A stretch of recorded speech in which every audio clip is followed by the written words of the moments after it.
Жанар мырза, bir мүнөткө карап койсоңуздар, алайлыктар бетке айтканды жакшы көрөт, ачыгын айтканды.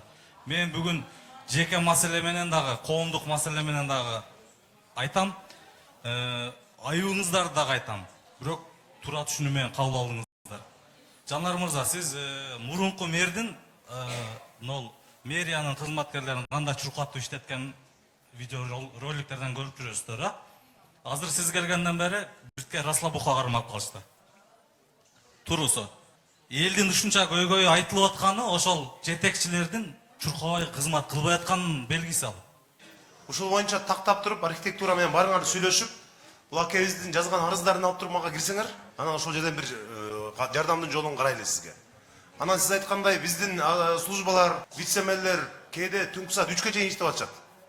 Просто жана YouTube'га чыкпай атабыз да биз. Рахмат чоң.